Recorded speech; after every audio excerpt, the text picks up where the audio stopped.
Michael said that you were an abomination and that if you had any sense of decency, y'all would have staked yourselves when he asked you to.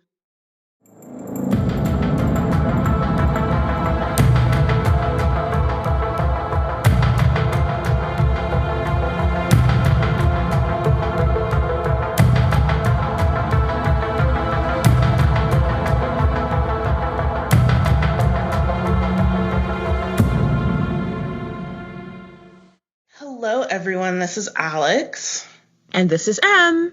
Welcome to the latest episode of The Good, The Bad, The Basic.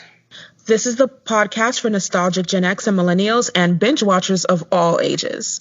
On this podcast, we'll be discussing what we love, what we hate, and what's just a little bit problematic about the TVs and movies we're addicted to. And do a bit of rewriting where necessary. Today's episode is part 2 of our analysis of the Vampire Diaries spinoff series, The Originals. One episode simply wasn't enough to detail all that's wrong with the writing on this show. No, it really isn't. So Em and I wanted to discuss a bit more of the problems showcased in the writing and highlight other TV series and movies that did what these writers were trying to do a bit better. As we said on the previous episode, Alex and I watched this show so that you wouldn't have to. And we certainly have our work cut out for us. Want to hear what made this series so bad and overwhelmingly basic? Stay tuned.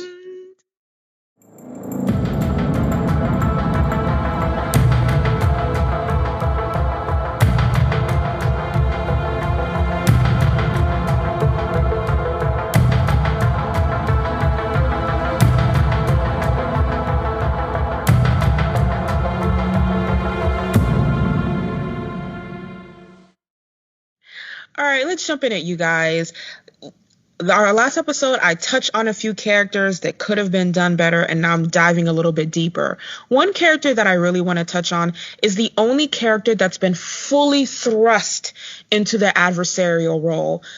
Alex and I talked about characters like Thierry, Vincent, and Jackson, who were very averse to the Michelsons, but didn't go full quote-unquote radical.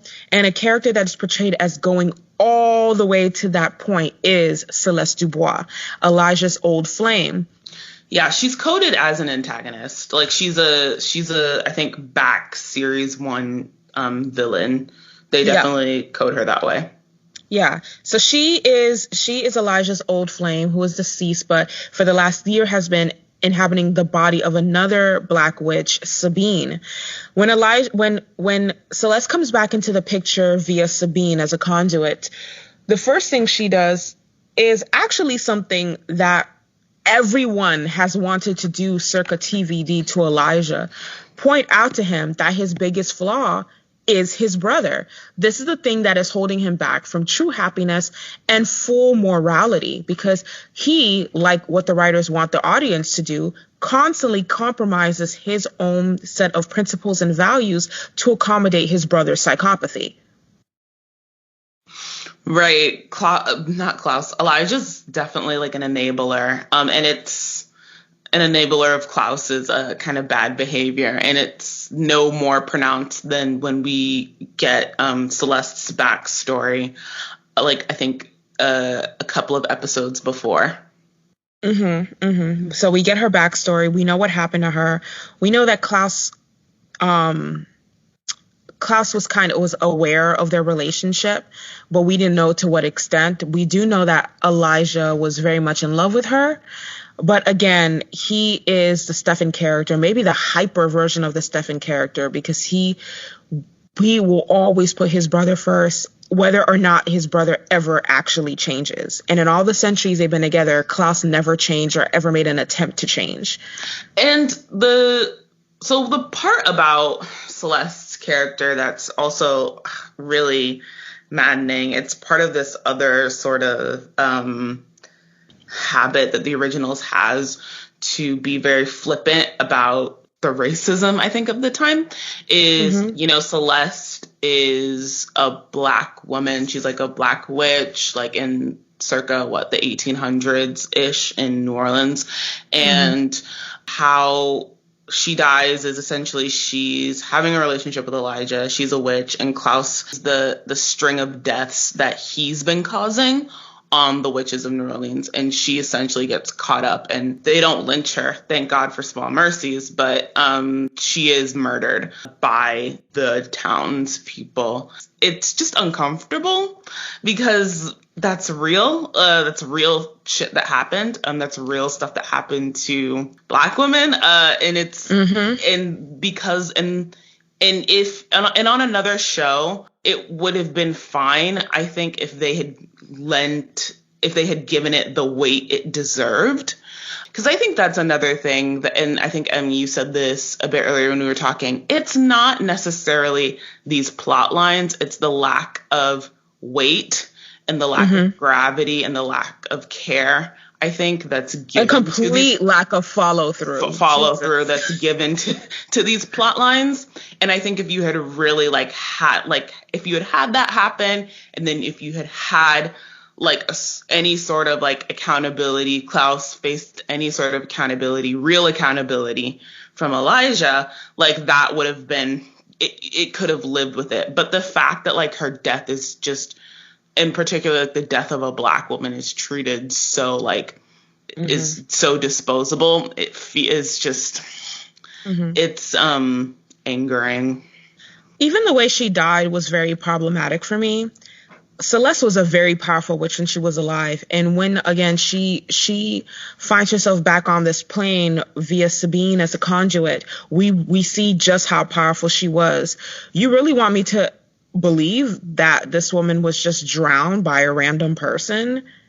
This is the thing. The TVD and the originals does this often. They introduce a supporting character and they can't get rid of this person fast enough. And again, they really acting like they're just sprinting through the series when it really could have been a really good marathon. It could have been. And so you give me this person who's all powerful when you need them as either a support to the main characters or as an adversary. And then you deplete them of all power when it's convenient because you need to write out their storyline. Don't tell me that someone like Sabine died from being drowned. It makes absolutely no sense. She was far too powerful.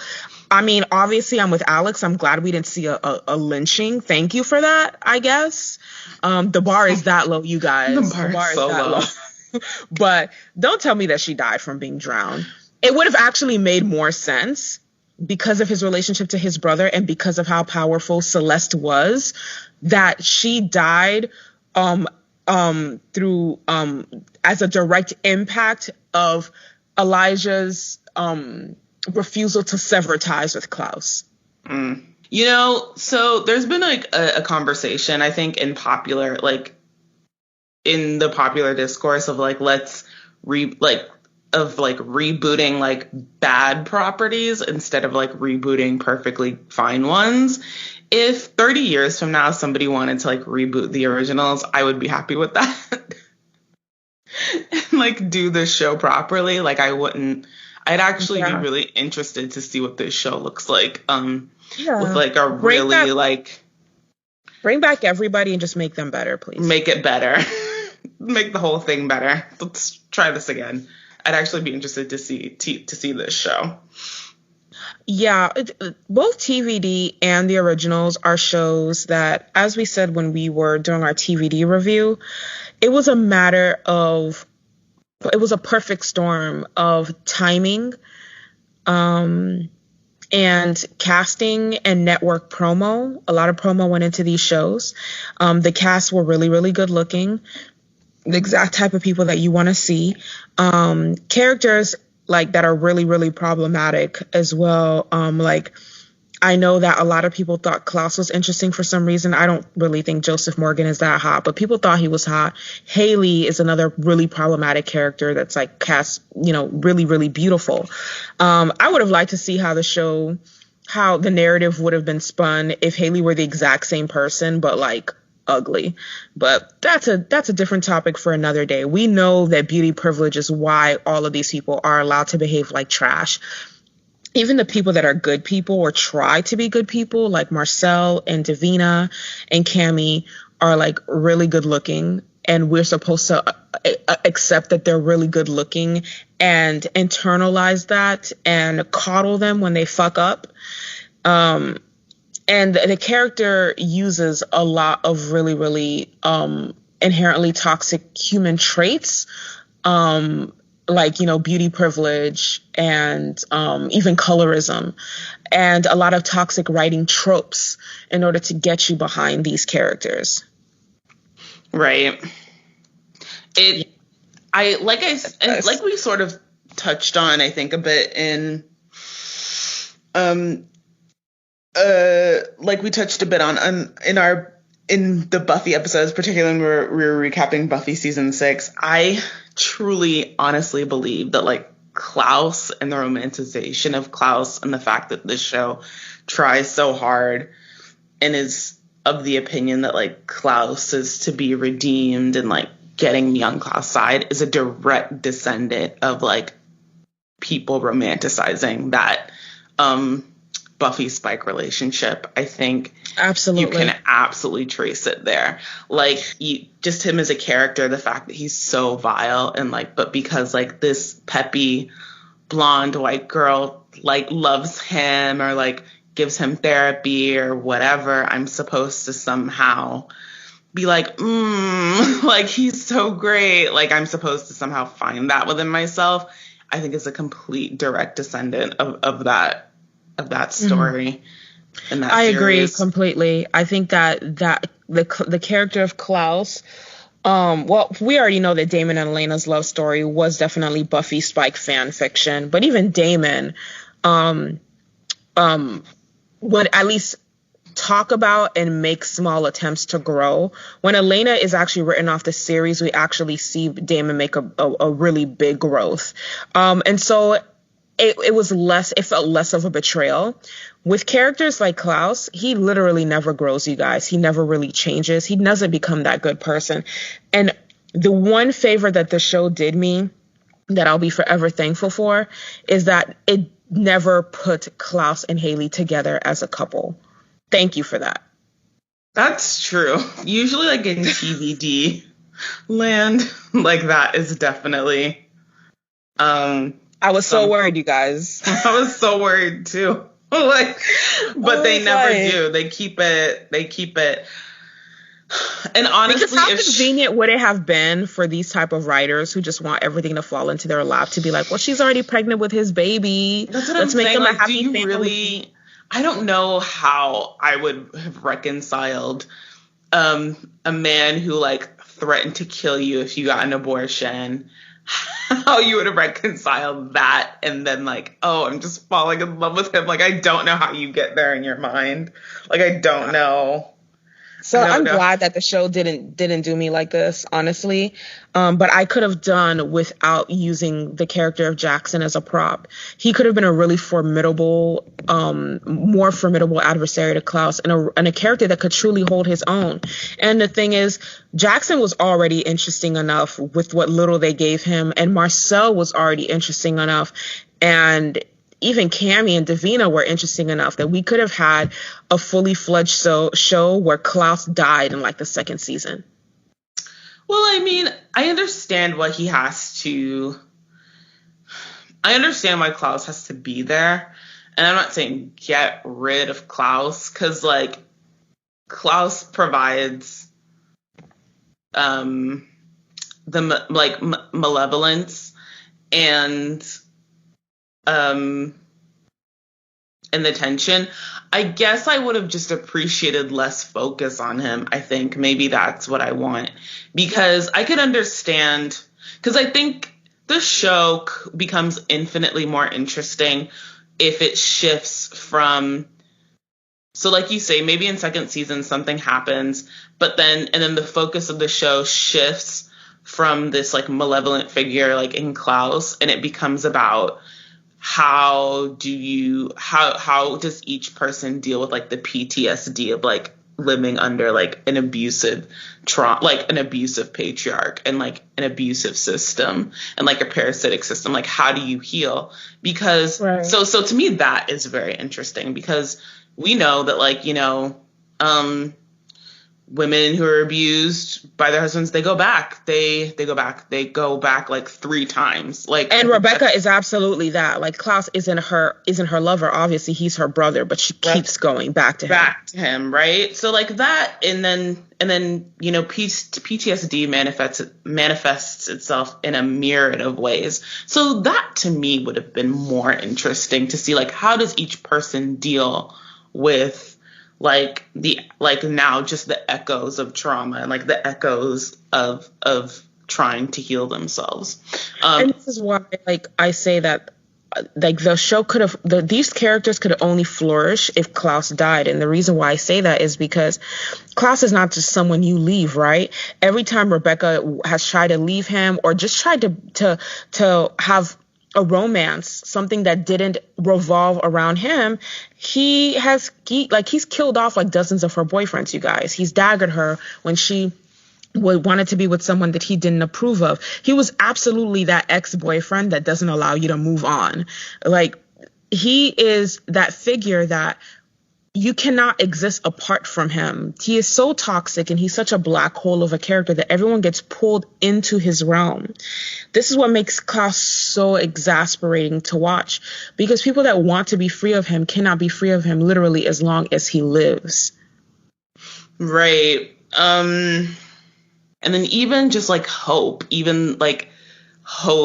coming into the narrative, and then you're supposed to be like, oh, Klaus is a dad, like, feel bad for him, guys, like, he's really gonna be redeemed this time, is like is really gross to me. Like, it's very gross. In fact, very like gross. When Hope is like born, and then in fact, like, and that's why, like, I think in the last episode I was like, it's devastating to me, because I was like, oh God, Haley was so close, is because when Hope is born, I become even more like incensed. That's when I'm really like, oh, Haley, like, you have to leave. Like, for the sake of your daughter, you have to leave. Like, it's not even just about you anymore. Like, there's a child in this equation. Like, now, like, you have to pull it together and like do what you have to do and run away from this person. And there's actually like a scene, I think somewhere in season 2, where Haley is, you know, she's with Jackson. She's finding herself. I think she's becoming more independent minded. And and Klaus like threatened, and it's very chilling. It is, and it's one of the most chilling things of the series. And I think and that's why I'm saying the show is like so frustrating to watch, because like we're supposed to empathize with Klaus, but Klaus like is like, I will but Klaus essentially, I don't remember the specific line, but the intention behind it is Klaus telling Haley, like, I'll murder you. Like, if you try to leave with this kid, like, I'll kill you right. And I won't feel bad. And it's chilling. And how many victims of domestic abuse have been told these exact words? Exactly. If you try to leave and take my kids, I'll fucking kill you. I'll kill you. And it is the most, and that's what I'm saying, like, it is like one of the most chilling parts of the series, because it's like, that is real. Like, that's real shit, and like, that's real things. And this is part of like what you were saying about how irresponsible this show is, because you're like, I would hate to imagine like a young teenage girl or like a young woman, you know, watching this series and is essentially in that situation, maybe like a young woman, and like these, and like the messages she's taking from that, like I shudder. Yeah. And the fact that at the end of the episode there's no like, and then when he does it, the fact that there's no like sort of like at the end of the episode there's no like, if you are a victim of domestic violence, please call. Like, the fact that there's none of that, the fact that like they're not even self-aware enough to understand like what they're doing and like what they're advocating is really just like upsetting. I've never been so upset at something. Here's the thing. You could have had a character like Klaus, right?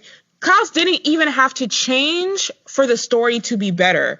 Right. You could have kept Klaus the same and just stop making people bend to him.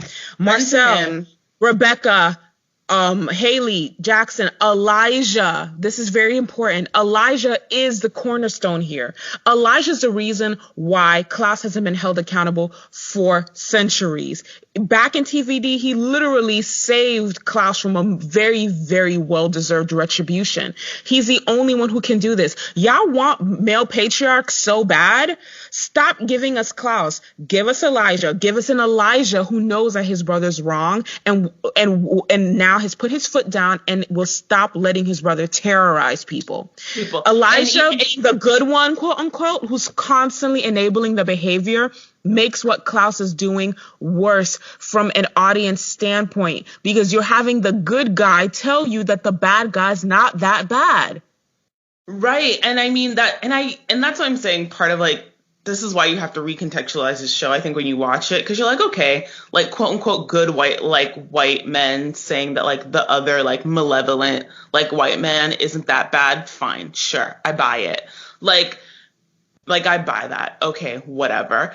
But I just can't help but think like how great, like, and this is something, I think this series could have truly been something amazing and great if you have these first 2 seasons of like Klaus doing all these things, and then in the back half of these seasons you have Haley, Jackson, Marcel, Davina, Josh, Rebecca, all these people just really coming together and saying, you know what, I'm finished. Like this cannot continue. Right. Like it's not going to continue. And it doesn't, and it comes to, and I mean, I guess you have you have season 3 after this sort of like, plot line with this, like the Strix, which I still don't understand. Don't ask me to explain it. But like, after the Strix and you have Marcel make the deal with the Strix, you have Marcel sort of on his own, like finally like overthrow Klaus. And then like although like I hate like you finally have Marcel, and Marcel like finally like overthrows Klaus, and like, but then you have like Vincent come in and poo Marcel, which feels like bullshit. Like Vincent's right. Like, see, you've become just like Klaus. I'm like, pause. I'm like, Marcel would have to work overtime to become just like Klaus, just so we're clear. And this is part of like, and it's like, I don't know if they thought they were like critiquing like black like the black male patriarchy. Like maybe that's what they thought they were doing. That's absolutely what they were doing. Marcel is a threat simply because he's not Klaus. Is he better than Klaus? Yes. Are his people more loyal? Yes. Does he have the credentials? Yes. Does he have the experience? Yes. But he black, y'all. So he's a danger. It's a danger. But yeah, you have Vincent sort of poo. And this is like part of another annoyance of like where people always want like black people to be like some bastion of like whatever, which is dumb. Like some bastion of like purity, I think, in the way that we fight for freedom. But it's a lot, you guys, that they do. That again, the Klaus character, if they were determined to not make his character grow and change in any way, it's fine. But everyone else should have changed in response to him. Because the thing, whenever they do these flashback scenes where they showcase Klaus's relationship with his father, like, it's terrible because it's abusive, but in light of what Klaus has done, it doesn't seem that bad. Those scenes are supposed to hit so hard and make you feel so sorry for Klaus, but they have literally no impact, like negative impact, because you've already seen what Klaus has done, and it's a million times worse than anything his father's ever done to him. Right. And it's like, I think the thought behind it is supposed to be like hurt people, but like at a certain point, like that's not an excuse anymore.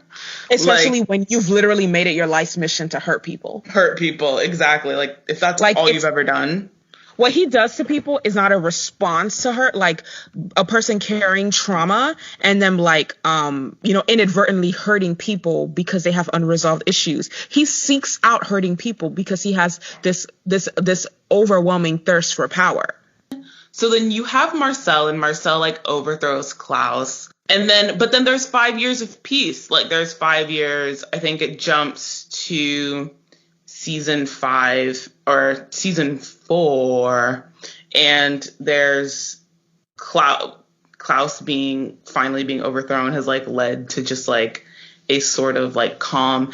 And it happens, but like by the time it happens, it feels so late. Like it's I'm just like, do I care? Like you've already exhausted me. Like this needed to come like in season 3 versus season 4. So this is a critique that I have about the writing. Alex and I have talked extensively about how the writing on this show is so rushed. But the thing is, we need to talk a little bit more about that because it's not entirely true. Things that are toxic, like toxic relationship dynamics, dysfunctional families, abject violence, these things are not rushed. These things are driven home over and over and over again. Good things like grieving, love, accountability, these things are what's rushed.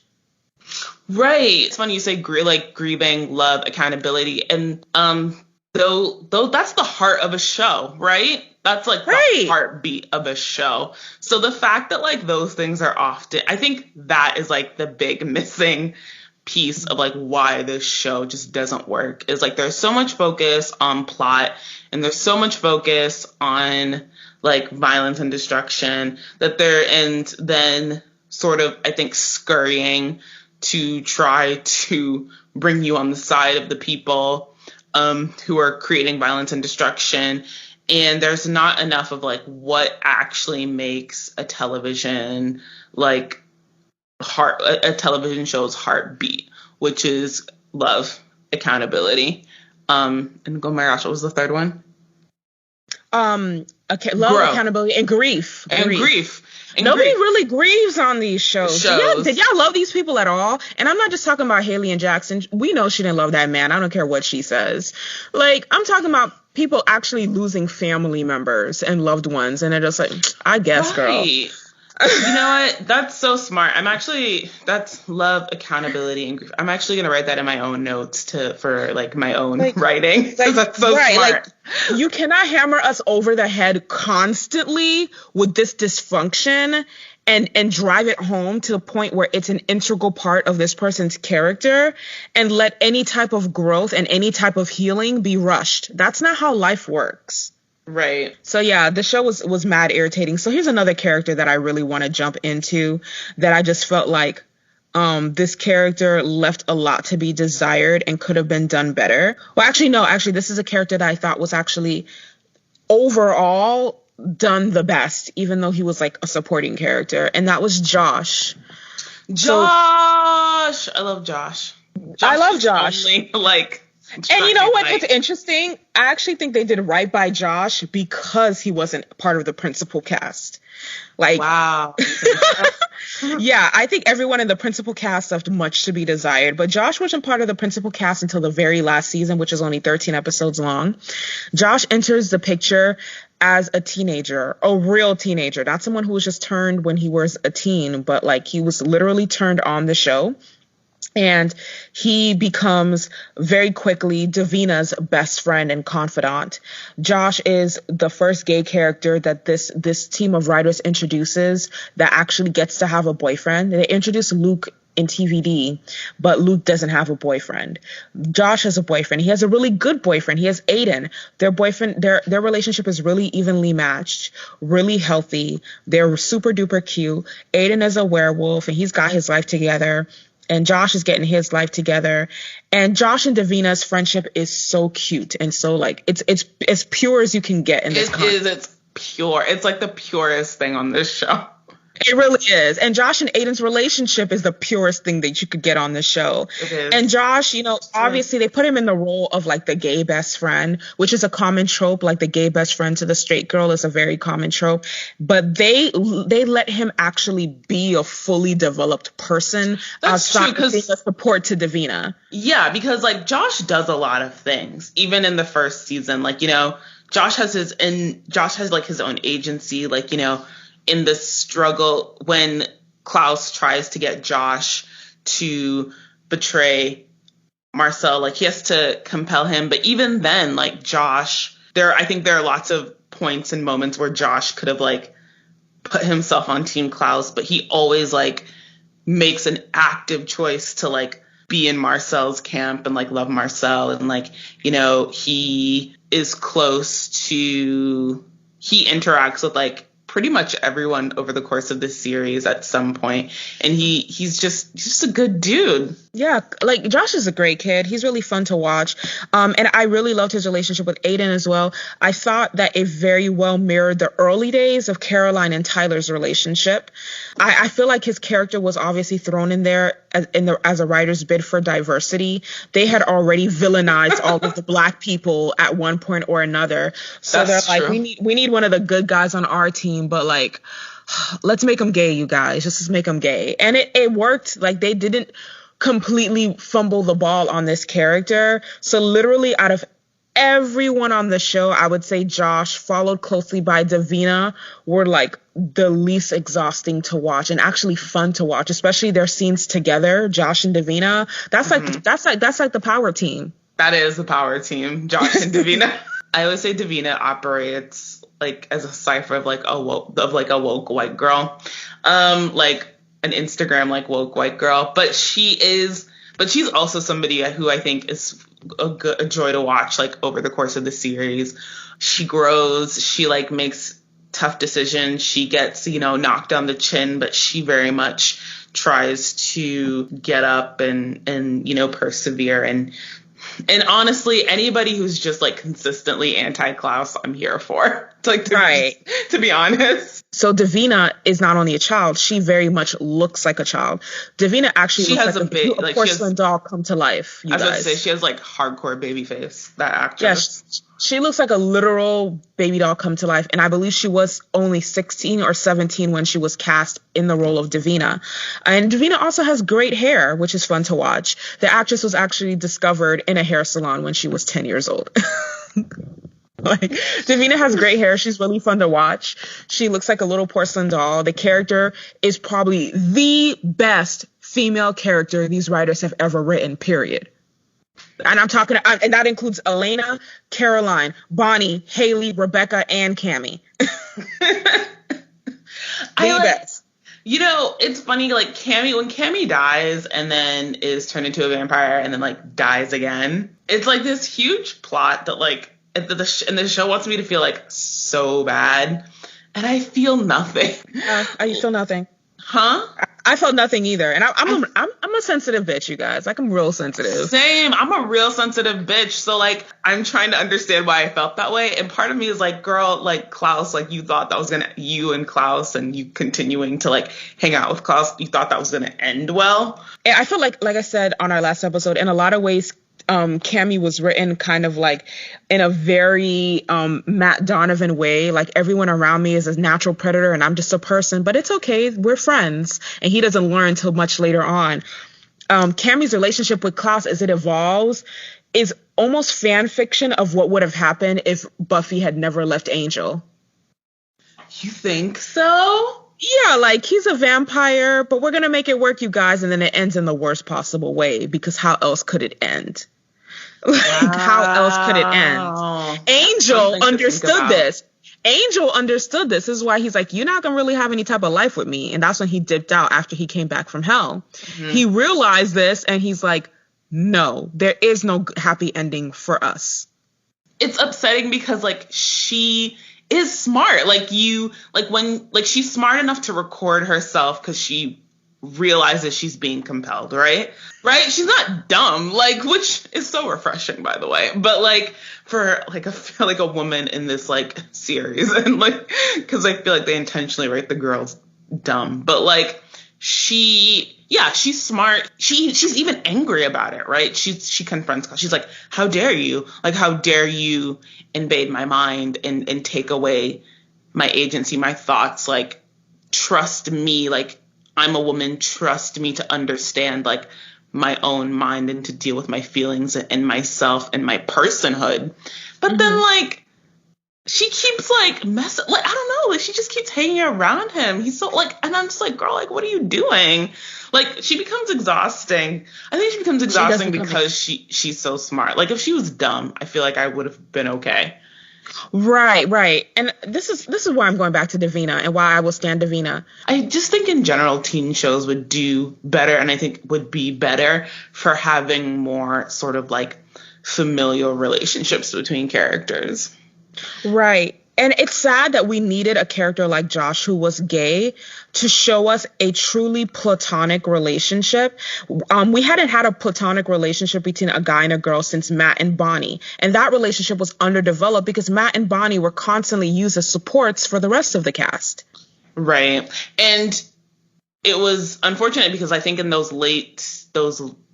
back seasons of TVD, when you do get those Matt and Bonnie scenes, like, you know, those the actor who plays Matt and the actress who plays Bonnie, they just shine. They shine together, and it's actually really fun and refreshing. Hope Michelson, do you give a shit? Nope, sure didn't. Here's the thing. From the beginning, I didn't give a shit about Hope Michelson, and there's 3 reasons for that. A, the writers had already failed to make us give a shit about Haley and Klaus circa TVD.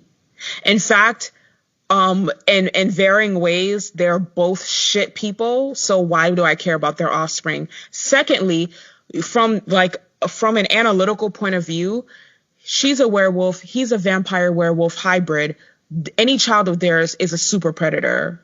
So I definitely don't give a shit. And third, she is being threatened with her life to give birth to this baby. So this baby's not actually coming into the world under the best of conditions. Like, that's Haley. Genuinely don't give. I mean, beyond the sort of like, I think faux Harry Potter like thing that they're clearly building in the first episode of season 5, and like they've aged up like Hope significantly. I just like. It's such a shameless ploy. After everything that's happened, it's such a shameless ploy. I feel like to be like, see y'all, Klaus, not that bad. And I'm like, no. And we never get there. We never get to a place where we think he's not that bad. Like, they're like, you guys, Klaus couldn't possibly, because like, look, like, he put like this pretty little white girl in the universe. Like, don't you feel something? I'm like, no, I feel nothing. No, you don't feel anything. Nothing. I feel nothing. Here's the thing. Even if I were involved in and felt some type of way about Hope Michelson and actually gave a fuck about the character, my next point of contention would be these people shouldn't be raising her. They're the worst parents, especially Klaus. The show's showed like throughout the course of the series, the show like alludes to and actually does show a bunch of dead black kids, like, and then like you said, doesn't really grieve them, but now I'm supposed to like, oh, a pretty white girl, y'all care. I'm just like, you know what? I don't think I do. And that's the thing. When you have writing like this, and let's go back to the 3 central themes, things that should be given slow burn: grief, love, accountability. When you fail to develop these things, what you do is you create a detachment between the viewer and what's happening on screen. We don't care about these characters because not only are we desensitized to what they're doing, which is what you wanted, right? You want us to be desensitized to the cruelty and the violence that is hitting us over the head constantly. We are disengaged and divorced from any sense of feeling for them and desire for them and hope for them. That's true. They never really exist. Like the weight of them never manifests. As I said, Josh and Davina are the closest they ever came to having real people that you really give a fuck about. Listen, Jackson, Josh, Davina, that's it. That's all I got. That's all I have. Right. And Marcel sometimes. Even Jackson felt like a betrayal because Jackson could have been so much more. And they did the viewers a disservice, but not by not giving him more and not giving us more of him. You really gave us this character and introduced someone who could have been great and then snatched him away to continue coddling your abusive ass protagonist. I mean, I guess in the end, like Marcel, like I said, Marcel like is in my heart ish, like 10%. Mostly because of how beautiful he is, but a shout out to that actress real quick. I want to give a shout out to Charles Michael Davis, who played Marcellus Gerard, because that man is like a fine wine, you guys. So he is so beautiful, so beautiful. I mean, they don't cast black people often on these shows, but when they do, they're ridiculously good looking. They've never had a bad looking black person on that show, period. That's true. Like Vincent and Marcel, like really do it. Like I'm not. That's ED. Luke and his daddy were fine as hell. Although I don't know that like I'm in my corner forever. I don't know if I'm in a corner for Evan Ross, but like I feel like Evan Ross has his moment. I feel like and even that boy that Bonnie's mother was raising in TVD. Oh, from Cousin Skeeter. Yes, he was fine. He was so fine. He did. He looked really good. And Carol and Nate from Nathan from Insecure on TVD. Right. He was on the show as well. So their cast is always good looking. They always get like really good looking people, and they don't make an exception for the black characters. They're always like super duper good looking.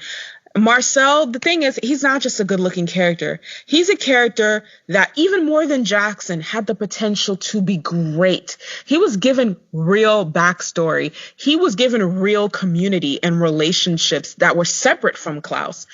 And y'all really just wasted opportunity after opportunity with him. I think, like, overall, like, I mean, I guess for, like, the sake of the show, I think Marcel was done like okay, like it was fine, it was okay. It wasn't the worst written character by a long shot, right? And I think the reason why is through a halfway point. I think they did save Marcel. I think somebody in that writer's room committed to just like not having this show. Like they couldn't fix everything, but if they could fix anything, they were like, I am making a commitment to fixing Marcel. And right. Because his antagonist turn was so clusterfuck and anticlimactic. I'm like, y'all really not trying to make me choose Klaus over Marcel. Don't do it. Don't do it. And then, when he finally fights Klaus and wins, and he daggers Klaus with Papa Tunde's dagger, I also really just want to bring up the fact that, like, you know, Papa Tunde, you know, crawled so that Marcel could run. Because truly say that again. Let the church say amen. Because every time like they want to like anytime like somebody actually like discovers like the will and like the juice and the determination to like decide we're gonna kill Klaus or like we're gonna get Klaus once and for all, they all like it becomes a plot that they have to search for like this Papa Tunde like dagger that does this super cool thing where it curves like it straight into his heart. And that's essentially what Marcel does. He gets like the power from like the Strix and he finds Papa Tunde's dagger. And even when the Michelsons are fleeing or whatever, and I think there's like a scene where Klaus is like, come with us, or like, I love you, and you know, you're like my son, and like you're part of this family, and Marcel is like, you suck. Like, you suck. I hate you. I hate your stupid family. Like, you don't even know what family means. Like, right. Everything about you is bullshit. Like, don't ever talk to me ever again. And he's like, the difference between you and me is like, I actually love this city. I would never abandon this city. I would never abandon my community. I would never abandon my post, and you have nothing and want for nothing except have power and then like to terrorize people. And then they flee on their merry way. And then when it's followed up, when we come back to the show, like the next season, it's true. Like Marcel is like running the city along with the witches and the werewolves, and, you know, he's made peace with these factions, and he very much is about community. And he always has been. This is the thing. Opportunities were wasted with the character of Marcel, because even if y'all didn't want to change Klaus, you had other opportunities for less toxic patriarchal figures. You had Marcel and you had Jackson, and y'all fumbled the ball so many times. Marcel is introduced to us off jump as someone who's very community oriented, very family oriented, whose people follow him not out of threats or fear and domination, but true respect, admiration, and a sense of fraternity and brotherhood. And the thing is, like, again, the Klaus storyline with Michael was very just like, I just roll my eyes, because again, his father pales in comparison to his own abuses, right? But then when you throw Marcel into the mix, it's just very like, it's low-key racist, and I'm going to explain. Y'all really trying to make me think that because Michael spoke harshly to Klaus and chained him up one time, justifiably, because he was about to become a werewolf, you guys, that he somehow had a worse childhood than Marcel, who was literally getting beaten every single day, whose father/master couldn't even be bothered to give him a name, but he turned out a more well-adjusted person than Klaus. Like, and even that is like horrifying. Even that, like, that origin story for Marcel is awful. Like, and it's horrifying, but it's not even given enough weight, right? We're supposed to give all this weight to Klaus's childhood fuckery.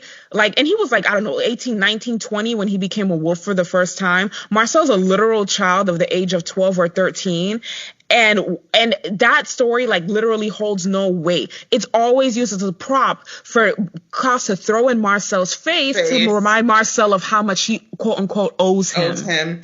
And I would just, and it's annoying. And like, one of those, in, you know, if I had like, even just like that origin story, that scene of like how Klaus and Marcel meet, like if I had gotten that, I would have been like, if I had gotten that script, I would have been like, okay, so let's try this instead. Because just that white savior narrative is like disgusting. I would have been like, what if I would have suggested that the better story of how Klaus and Marcel meet is that Marcel of his own accord decides to run away, like, and runs in the middle of the night. And then in his sort of course or in his sort of quest to run, that's when he like bumps into the Michaelsons. They decide to keep him and not turn him in, or he goes from quote master to master, and that's a better story. And this is why, because I think it is, because one, it does several things. One, it gives Marcel his agency back, of like, he of his own accord decides to run and decides to get free, and it establishes something about that character, in that like his sense of wanting to be free and like his sense of independence and like needing independence is a strong one, that is within and of himself and separate from any other white character on the show. And then it would have been something, and then you could still sort of have like, I guess, like, if you insisted, you could have had this sort of terrorist aspect of Klaus, like, being like, oh, I should have, like, whatever, given you back or whatever. But then it creates a tension. It creates like a tension, but it creates like a never ending tension between them. Like, and you have that consistently simmering under the surface. In fact, he's running away, like, to go north, but it's like, it's a chance meeting. And you should have, like, even when he gets to the Michaelsons, like, Marcel should also try to run away from them as well. Like, there should be like a constant, like, work of Marcel and this character trying to find community, trying to get free, trying to find a wholeness outside of the Michaelsons. He shouldn't be dependent upon the Michaelsons for like life. That's what I would have, like, if I had gotten that script, I'd have been like, yeah, that's a better choice. So this is what I would have done with the Marcel character, you guys. Ways to give Marcel not just more agency, but make a character that's less indebted to Klaus. In the episode where we meet Marcel, we are at the funeral for the governor's white son, the one that Klaus killed. And Klaus and Rebecca are at the funeral. It would have been more interesting to me that the governor was the one person in town on Vervain, right? Because he knew what they were, and he knew what they had done, and wanted retribution. If you put them in a situation, for example, where the governor gets a group of men in the middle of the night in an attempt to burn down the original's house or something, or stake them or dagger them, because, he doesn't know that you can't kill an original with a regular stake, right? And Marcel saves Klaus, thereby indebting Klaus to him initially. I think it would have wildly changed their dynamic and would have made their positions more of an equal, and also highlighted the fact that Marcel had no loyalty to his father because of his enslavement. There's so many ways that this could have been done better. But my main concern with the way they meet, the way that the show actually portrays it, is not how they meet so much, because I can understand Klaus sympathizing with Marcel, having met him that way. It's the fact that not only does Klaus have to give him his freedom, right? It's not something that Marcel can take for himself, but that Klaus is the one that actually gives him his name, thereby putting Klaus in almost a surrogate father position, which I thought was really cringe and really horribly done. And Klaus owes him. And this is what starts the beginning of their relationship. It changes everything. It even makes Klaus a more sympathetic character, because it would have shown that at least to this one person, he showed loyalty in his life. But I think we can both agree the way that they did do it was just very not okay. Not okay. It was not okay, you guys. He was nameless, you guys. First of all, do you know how racist and ahistorical you have to be to even get to that concept? Because for purposes of just documenting your property, you have to give your slaves a name. Yeah, that's required. That is required by law. And law. It could be anything. Their name could be stone. It could be rock. It could be leaf. It could be tiny. It could be big. They just need a name for legal purposes, because then because if he runs away, what are you gonna put on the flyers, fam? Flyers, dude. Yikes. So very racist and ahistorical. And then if you apply for insurance, right, which people did at the time, that's actually how I think JP Morgan Chase got its start. Yeah, because you have to insure your quote unquote property, right? Yeah. You have to you have to put, a name for your insurance. So for insurance purposes. So that doesn't make any sense. But you know what they were trying to do, right? They're trying to show not how bad slavery is, which is what they should have done. They're trying to show just how much Marcel owes Klaus. Right. It's you gave me my name. Oh, that's disgusting. He gave you everything, even your name. And I'm just you know what? That's disgusting. At the very least, if nothing else, Marcel should have been given a name, period. Or he should have chosen his own. That's what I'm saying. That's what I'm saying. Give Marcel back his agency. Let him choose his own. Right. Come up with his own.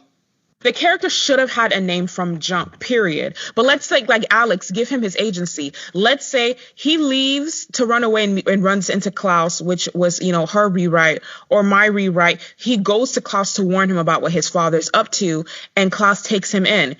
Either way, Klaus gives him this education, right? Let him read for himself who Marcellus was. Let him give himself that name.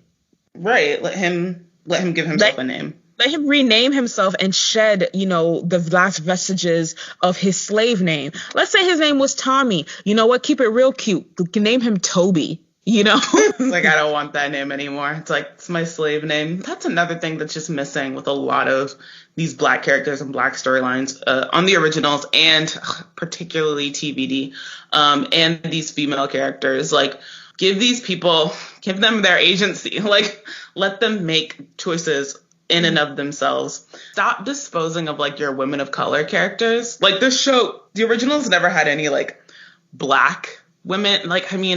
I guess I had like Celeste, and then Flash Sabine, yeah, Flash had her. Sabine. Oh yeah, Agnes, and then but like Elijah's like prop girlfriend when he like can't have Haley anymore is like horrifying.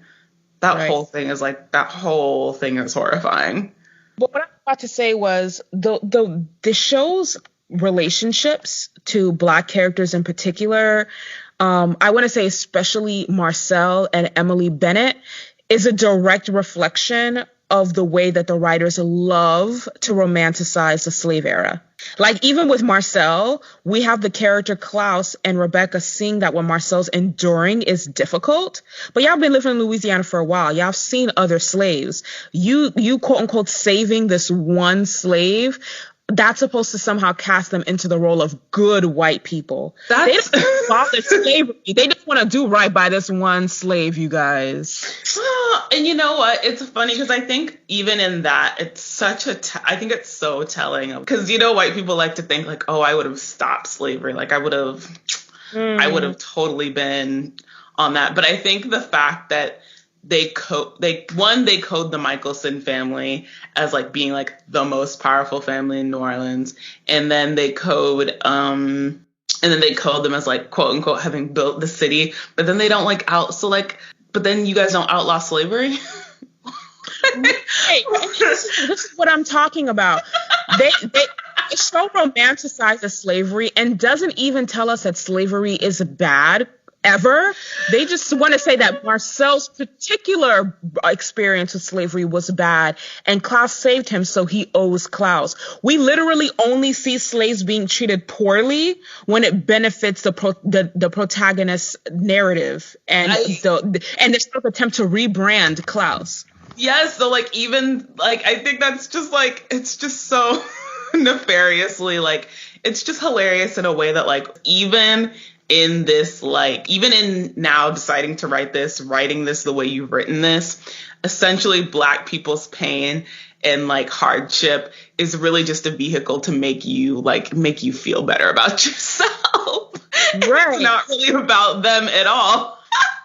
Oh my God, and, that's gross. You can't tell me that Marcel, as bad as he had it, was the worst treated slave in all of Louisiana. Not by a fucking long shot. They saw that shit every day. And even the root of the origin story is very narcissistic. And I'm sure this was unintentional as well. Y'all trying to rebrand Klaus as this person who was so compassionate to Marcel and Marcel owes him. But it says in the episode itself that when he saw this young boy being beaten, he saw himself in Marcel. It had nothing to do with Marcel, and it never did. And this is like, I think, just what we talk about, like when we talk about representation, when we talk about writing Black characters, when we talk about writing characters of color, like you have to, or writing any marginalized group that you are not a part of, like you have got, like, to make sure that you have a fundamental understanding of crafting that character in a way that is giving them their own complete personhood within and of themselves. That the representation cannot just be at a level of casting. It has to be at that first level, a written level as well, or else it doesn't mean anything. It just doesn't mean anything. Right. With Marcel, you understand enough about racial dynamics to have made his backstory that of an enslaved person, but then completely destroy completely erase how slavery impacted him while trying to constantly make us sympathize with Klaus having had an abusive father. Or just or not understanding, or just kind of, you made Marcel like a slave and then like he wasn't anymore, but then you want to completely erase, so you understand that, but then suddenly like you don't understand like the power dynamics between, right, like you don't understand racial power dynamics, and particularly racial power dynamics like of the time, Right. or like why someone would be uncomfortable doing one thing or doing another, or you use those hardships to then keep furthering your white characters, that's a problem. Right. Or And like, even the way that Marcel was acquired by Klaus, like he didn't kill the governor. He didn't burn down his plantation and liberate every fucking body that was working there. It doesn't say, but we can only infer that he bought Marcel. right. Right? So you are not subverting the systems. They don't see anything wrong with the system. They only see what's wrong with what was happening specifically to Marcel. I want to take a really, really quick break from Marcel and Klaus's relationship because there's just so much there, and talk very briefly about Elijah. I've mentioned before that Elijah is the Stefan to Klaus's Damon. Even though like Elijah's like the hyper Stefan, who's more accommodating than Stefan's ever been, and Klaus is the hyper Damon, who's more violent and savage than Damon's ever been. But I even want to make this biblical. Elijah is the Esau to Klaus's Jacob. He's not just dealing with a brother who fucks him over, but he's constantly deprived by his brother's greed. He's been daggered for a total of a couple hundred years every time he pissed Klaus off. So you're literally depriving someone of what they're owed as like a human being existing in the world. You're literally depriving him of life. If you've ever read the Bible, Jacob and his mother conspire and steal both his brother's birthright and his blessing. And it is actually not until Jacob leaves in order to, find himself a wife and Esau's free of him that he starts living his best life. When they run into each other many years later, Jacob is poor and struggling with 2 wives and a bunch of kids, and Esau's rich as fuck and happy as fuck. Elijah could have had that too if he just left his brother alone. Yeah, like it's interesting that you said that because that's true. Klaus is the younger brother to Elijah, and yet Klaus is clearly in the role of the family like patriarch within the absence of Michael, and yet it technically which is a role that he's strong-armed, right? He's strong-armed himself into exactly because it should have been Elijah, like because Elijah's the older brother. Elijah should be the family patriarch, but he's not. Much like Esau, I'm sure he's mad at the shit Klaus does temporarily, but even in the Bible, like Esau forgave Jacob for the shit that he did. But like, he was like, I'm living a good life now. It was good to see you, brother. Blessings to you. I'm gonna be on my way now. You can forgive someone and still realize that they're not a good person to have in your life. Right. Even if you wanted to forgive him, you have to understand after 1,000 years, he's the reason you're not happy. He's the reason your sister's not happy. He's the reason that Cole and Finn are in fucking boxes. Oh, yikes. It's just yikes. So yeah, he's like the clearly less evolved version of Esau, but there's definitely like Esau, Jacob remnants there, like anything for my brother. I do anything for my brother. But you literally step down and not claim your rightful birthright. And just, what you're intrinsically entitled to as like a living, breathing person, right? Right. And well, not breathing, but a living patriarch, yes. Yeah, living. Yeah, not breathing. But what you're entitled to, just to like allow your brother to have these whims of power. And it would have been really cool if they kind of like took that biblical parallel a step further and showed that Hope's life is cursed because of her father's sins. I would have liked to see it. That would have been interesting. I think, and that actually would have been thematically very like interesting. I would have cared about that, like the sins of the father. It would have been very engaging because then it would have created a great dynamic with Hope because it would have been something to reckon with where maybe she loves her father, but she understands she's suffering because of him. And because of her suffering, he steps up and is actually trying to be accountable and do penance for his crimes to alleviate the burden from his daughter and actually do right by her. See, that's true. And that's something that I would have still hated Klaus, but I would have been more in fact, maybe that's like, because like you say, like the witches are from the jump coded as like evil or whatever. But I think I would have maybe empathized, or I think maybe like a better story could have been like, since Klaus has just been like killing all the witches, like due to that, like it, and sort of reverting back to like TBD mythology, like in the witches sort of being the guardians of nature and the natural world, maybe like as like punishment for like Klaus killing all these curse, like a witch's curse, like on Hope from the jump. I feel like I would have been like, okay, like I could have gotten it, like that manifests. A fairy tale dynamic in this type of realm fits in actually quite well. Quite well, yeah. I think I would have gotten on board with that, and that's something I could have understood. And then the way it manifests is something not that's something that's intrinsically like affects like Hope, and not necessarily is a malevolent force to other people, but like a witch's type curse that like affects Hope in some sort of like way, whether that's like her health or her sense of being when she gets older. That would have been something I would have been very interested in, and I think that's a better story and a better dynamic to spur like even what you're talking about. It's not necessary for us to like Klaus. It's necessary for you to show us that he is doing better, whether or not he wants to, because, one of Rebecca or Elijah's monologues finally sank in, or because he's forced to, because his daughter's life and her happiness are on the line and he's forced to do penance. Either way, there needs to be retribution for his millennia of crimes, and we never get that. Stop trying to make us like someone who is a shit person. Stop trying to code against them as like intrinsically evil, because that's another thing that I think is very unintentional but ends up telling on the writers of this show, is that anytime one of the factions, whether it's the witches or the werewolves, to kill Klaus or like kill the Michelsons or like take a stand against them once and for all in one that is like violence, the show will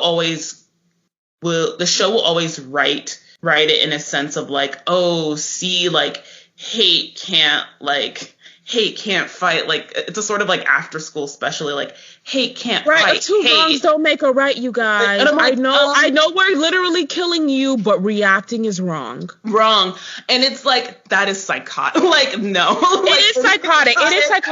It's literally like white people who'll turn around and say that you're the real racist if you say fuck the police, even if after they just killed your entire family. Your family. Like, it's psychotic. It's like, no, like you've harmed their community and now they are acting in a sense of survival, and that is their right. This didn't come out of nowhere. It didn't just spontaneously spring forth. This is a reaction. Like this is a people like that are exercising their innate personhood and will and self-preservation and will to live. Like, you cannot be stressed enough, you guys. It's a reaction. Emphasis on the prefix reaction, not an action. It didn't spring forth. The witches weren't bored one day and weren't just like, fuck the originals, let's get these hoes. It was literally, you slaughtered their people. Reaction. The show literally makes it seem like you should just eat shit and smile, basically. And if you're not reacting in a way that's compliant to even violence, you're in the wrong. And it's not just doing this with the witches. It does this with Rebecca. When she tries to stand on her own and align herself with Marcel and finally take a stand against her brother, they're coded as the adversaries, right? Because she's not putting up with his shit forever like she's supposed to be doing. It is completely unfathomable to me that if you tried to murder me and that I take a knife and stab you, if your hands are around my neck and you're squeezing and I take a knife and stab you, somehow I am in the wrong. I can't.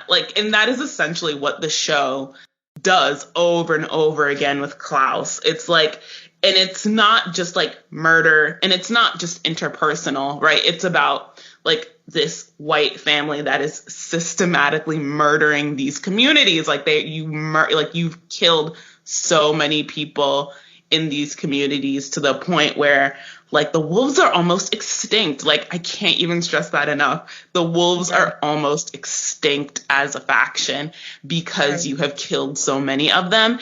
And yet for sport. And you assume, and then when the wolves are like, oh, we're gonna get these hoes, like they're like, oh, like hate doesn't solve hate, you guys. I'm like, oh, what? If you stick a knife in my back 9 inches and pull it out 6, there's no progress. If you pull it out all the way, that's not progress. Progress is healing the wound that the blow made, and they haven't even pulled the knife out, much less healed the wound. They won't even admit that the knife is there. And this is literally all of the Michelsons. That is. And like, I think Elijah very much operates as like that white moderate figure. Absolutely. Managing. He is the white moderate. Rebecca is the white feminist. Cammy is a patriarchy princess, and Klaus is absolutely that person that will stab you in the fucking back and ask you to do right by him as you're lying bleeding on the floor. It was a lot, you guys. And this show, like I said, there were glimmers of hope with characters like Josh, Davina, Vincent, and Thierry, and also Jackson. But those glimmers of hope, with the exception of Josh and Davina, were stamped out rather quickly. Stamped. And I think, and like I said, I think in that last season, they really try to rally. And I mean, granted, they're setting up legacies with this sort of introduction of hope. But hope never really gets past a sort of like Elena type phase.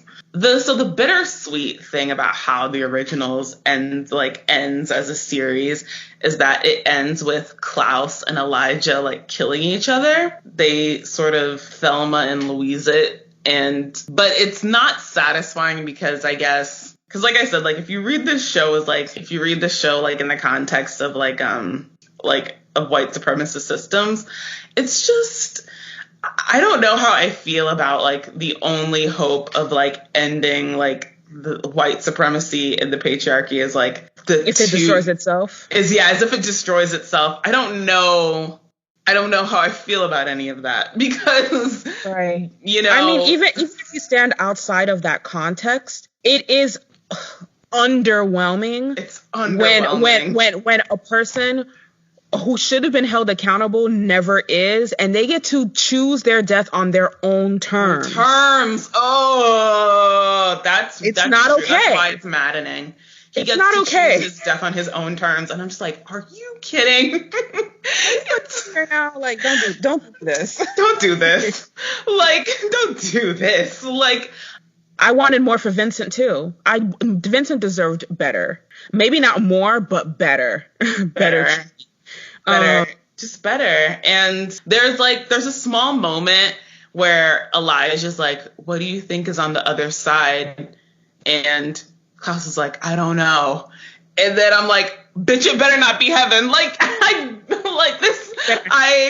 the fact that, Caroline comes back to like comfort Klaus or whatever is bullshit. Like the fact that they have this like big like happy family dinner or whatever is bullshit. Like, no, everybody in this camp deserves unhappiness. Thank you for bringing up the family dinner. So Alex, like she's been saying all along, and we had this conversation prior to recording these episodes, was that you have to shift the way you look at the show. You have to give me your exact words.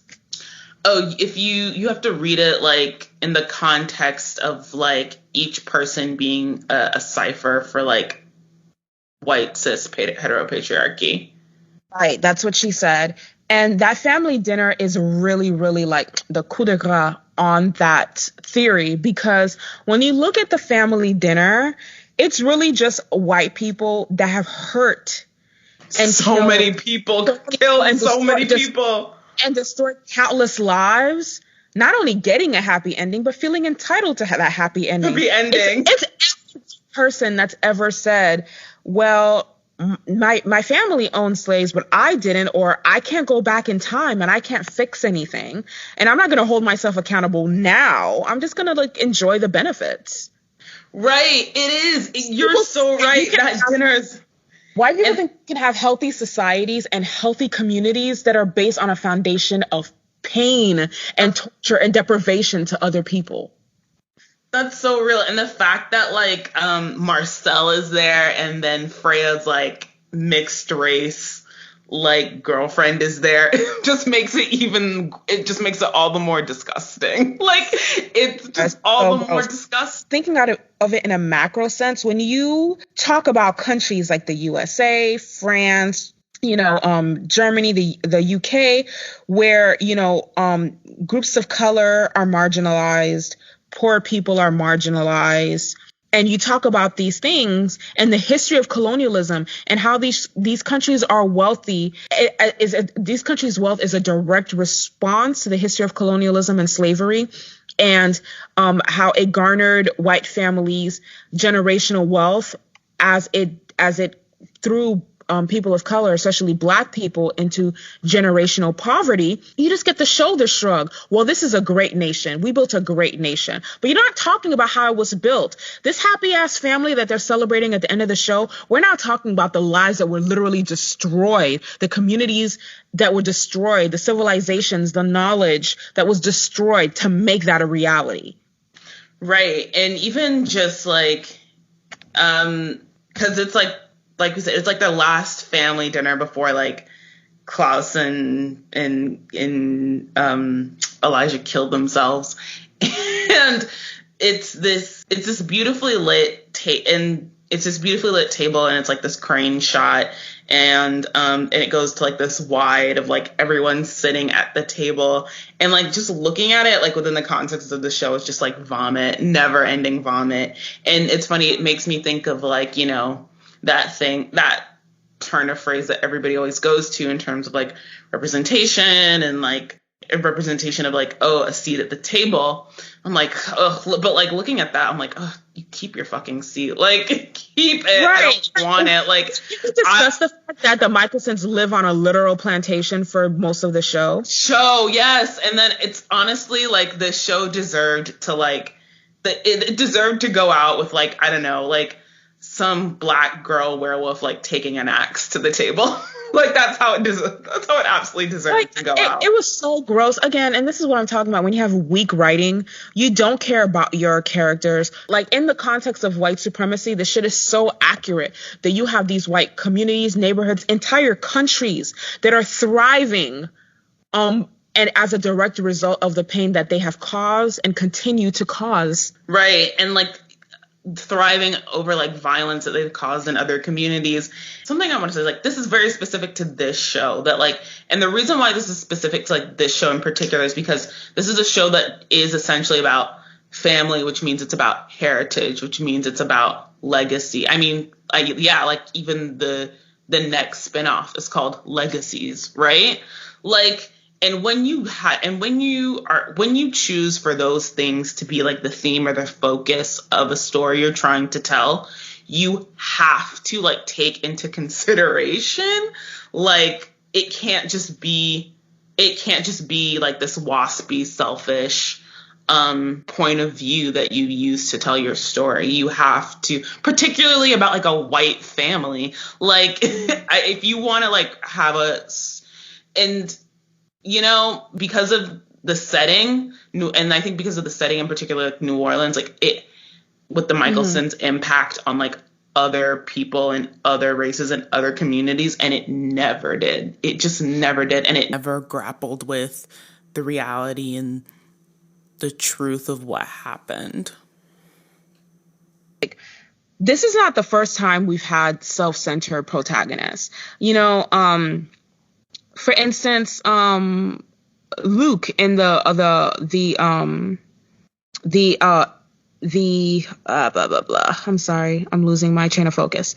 When we talk about Luke, a character from the show that will be airing this Saturday, Everything Sucks, he's someone who's really sweet and really kind, but kind of self-centered, and he's pushed out of that. He's put and lose a friendship or grow as a person and keep someone who's a really good friend to him.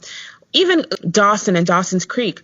Again, a protagonist that's not unlikable, but very, very self-absorbed. It's all about Dawson, and this is, portrayed well. He's the only child of his parents.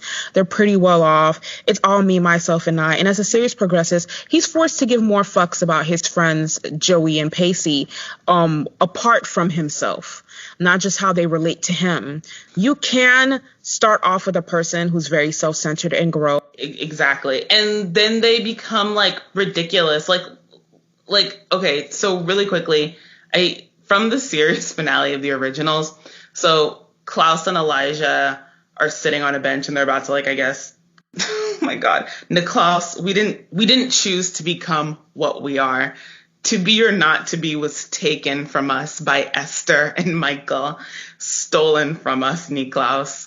Oh Jesus, I'm stealing it back. Don't you love the way that they completely sanitize their own actions? It's because they tried to make therapy a thing on this. The reason why it's unethical for parents to be therapists to their children is because a lot of our personality is shaped by our parents and our upbringing. That said, growing as a therapist and moving past your issues means taking accountability for your actions. You can't control what was done to you, but you do bear responsibility. And to sanitize their actions. Again, they're not the Buffy vampires. They're not soulless. Neither of them have ever turned off their humanity. They've wreaked havoc, and now they're making excuses to each other about it.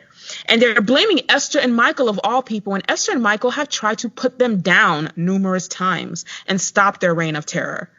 Esther and Michael did not tell y'all to terrorize the fucking globe, okay? They did not tell y'all to do that shit. They told y'all to sit your asses down, stay in these damn coffins, and y'all decided to literally take a global tour and leaving a trail of blood in your wake. Michael said that you were an abomination and that if you had any sense of decency, y'all would have staked yourselves when he asked you to centuries I know, ago. that man spent so much of his life trying to atone for his own mistakes, his children being terrible. And y'all let him do it this whole time. Just like you said, the foundation, it's what you said before, that essentially the heartbeat of this show is missing, and the heartbeat of your show, of your character, of your stories has to be love, grief, and accountability. And there you have it, folks. These are just several of a nearly infinite list of ways that the show, its characters, plot, pacing, and overall relatability could have been done much better.